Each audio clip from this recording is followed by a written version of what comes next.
Hello, welcome to Justice, the unfinished masterpiece.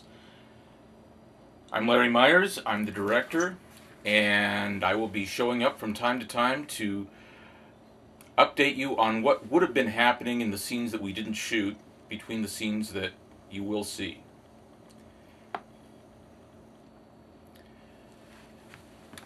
Justice was originally intended to be a student project at Bates Technical College and was to have been a 15-minute film noir. After a few days of shooting, it was canceled for reasons that we don't need to go into right now, and I hope you will enjoy this.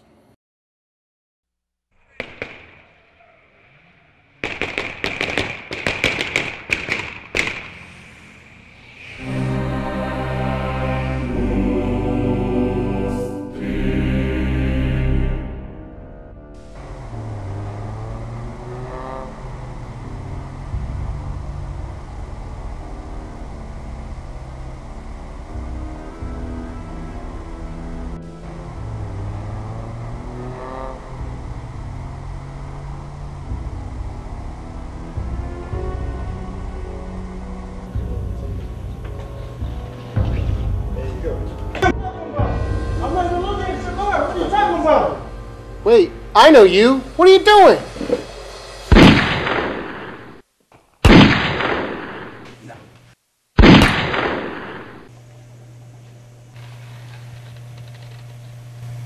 Justice.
Good evening.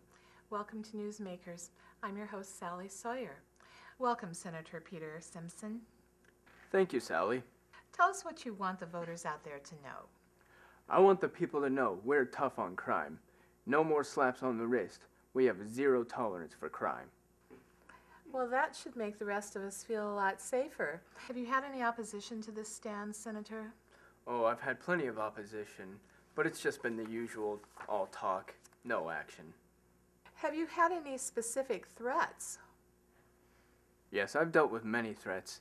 In fact, the largest crime boss known to this town has definitely sent me many personal messages. Is there anything else you can tell us about that? No, I do not believe I can. Well, thank you, Senator. This is all the time we have for today. Please be with us next week when our guest will be local entertainment magnate Tony DeMarco. Thanks. Good night.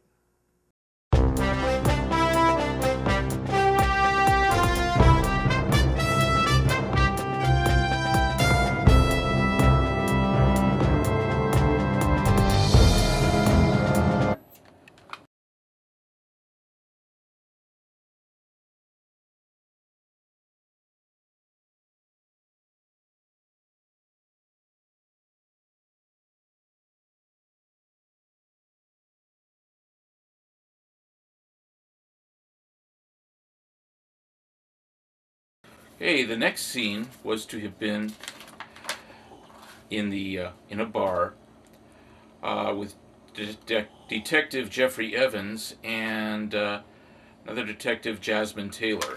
They were going to be playing pool and flirting with each other while they discussed the case of a series of homicides where a number of criminals had been murdered and the Justice Tarot card was left at the scene.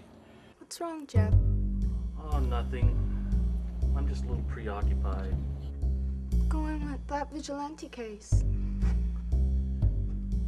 Something just isn't right with it. This person knows too much.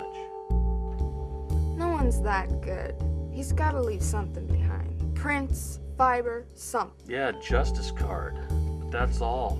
It's almost if he knows what we're looking for. What do all the victims have in common? They're all bad guys with long rap sheets. Exactly. Who would want to see them dead? Who would profit from their deaths? I don't think this person's killing for profit. If it was for money, then why a justice card? Revenge? Revenge for what? Maybe. You're off duty for now. Let me take you home and give you your prize. The next scene was to have been Detective Robert Davis at home arguing with another man, Lewis, who we didn't see. You gotta stop this. Why? Have you heard the public? They think I'm some sort of hero. You know you're gonna go down. Who's gonna take me down? You? You're a joke, Robert. Even your own partner thinks you're a schmuck. You shut up right now, Lewis, or I swear to God I'll shut you up myself. You hear me, Lewis? I said shut the hell up. I'm not a joke. I'm a joke. You think I'm a joke? What, a cat got your tongue? I don't hear you say anything now, Lewis. I thought that would shut you up. You think you're so big, don't you, Robbie?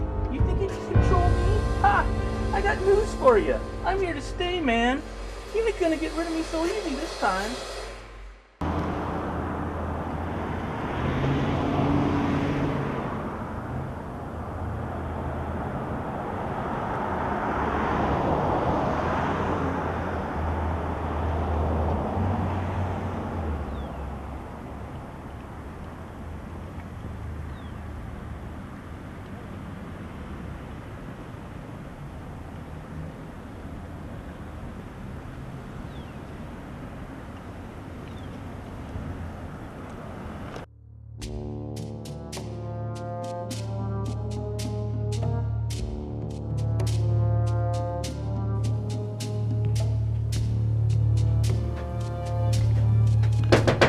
Lieutenant!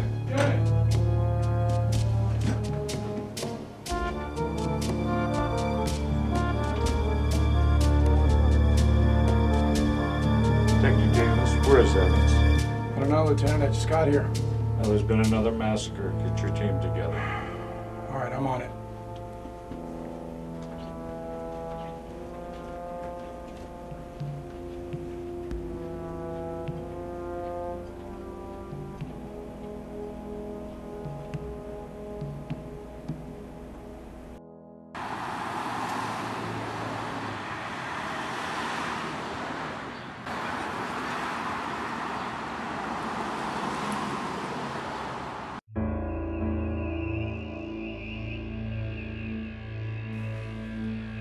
Robert.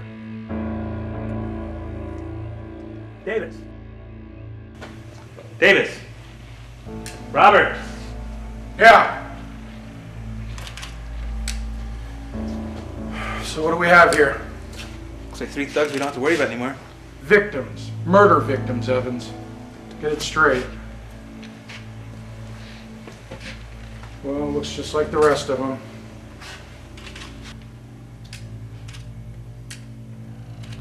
Well, same MO. Took out the henchman, came in, mob boss, one shot straight to the head. More importantly, we've got the justice card again. Take a look at that. This guy's trying to send a message. Let's get this processed into evidence. Ooh, the handle's bad. Yeah, don't worry about my hand. Focus, Evans, here. Let's get this wrapped up and get out of here.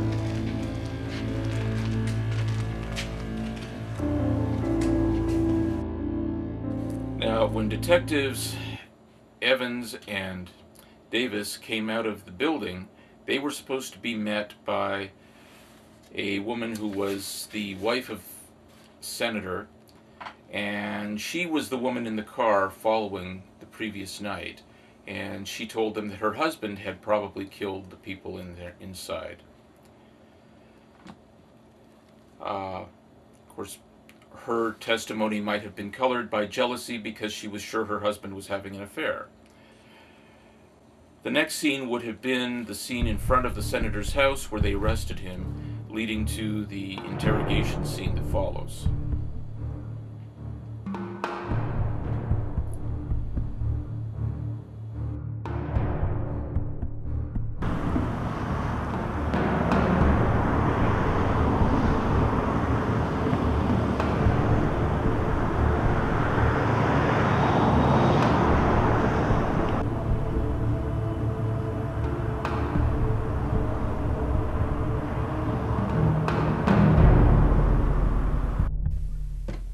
Badge for this detective. You got more to worry about than my badge, Senator. You're going down for murder. I didn't murder anyone.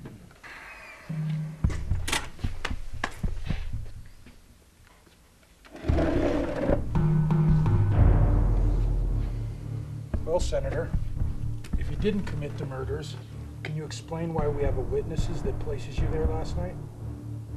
Told you. I was with my wife last night.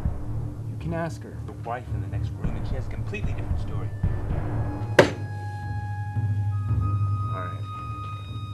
Alright, I wasn't with my wife. Finally, some honesty. So what were you doing there, Senator? You know what? That's none of your business. Look, I'm a politician. You can take my word for it. I don't give a damn who you think you are. Hey. You're going down for murder. You focus, you sit down. Focus. Focus. You have a seat. So can you explain what you were doing there? I was there to receive a campaign contribution. That's all. I didn't kill them. You better sit down. Hey, Sit down! you focus. Get yourself Senator. So, Talk to my secretary. She was in the car. She can vouch for me. we will. How do we get a hold of her? Her name is Veronica Wellesley. Number's 555-4956. We can check that out. Give her a call. So if you didn't commit any of the murders, and you were there for contributions, while you were there, what did you see? Anything suspicious? No. Went in the house, I saw that they were already dead. I didn't want to be involved, so I ran. Not too smart, Senator. We'll get your story checked out and see what happens.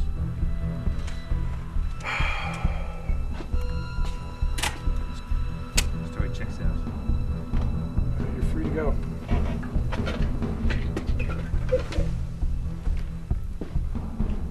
This ain't over. Have a good day. It is over. You got a job, I got a job. I recommend that you learn yours.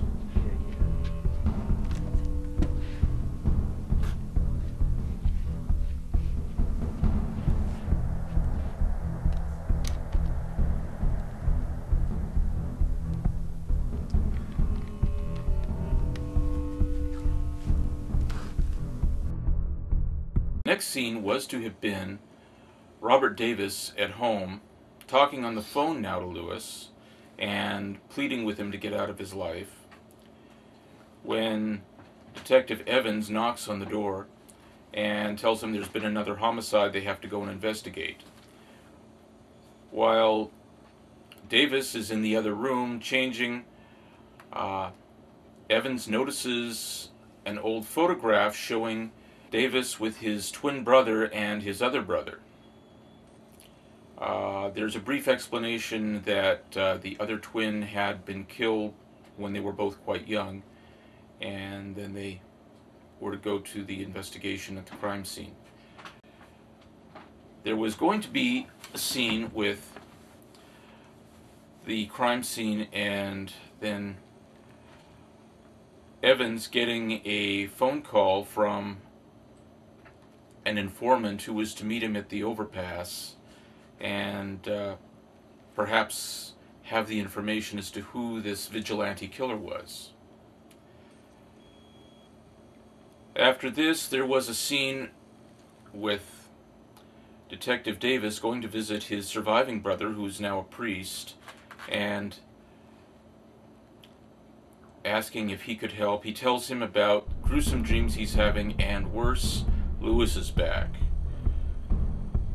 His brother explodes with the explanation, Lewis is dead.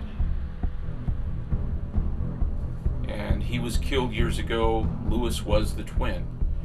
Intercut with this was to have been a scene of Evans finding the body of the informant under the overpass and the tarot card there and the bandage from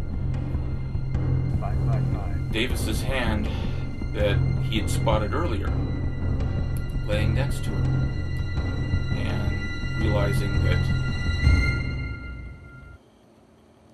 this has some severe implications. Davis calls Jasmine Taylor for backup, and before she can get there, he is killed.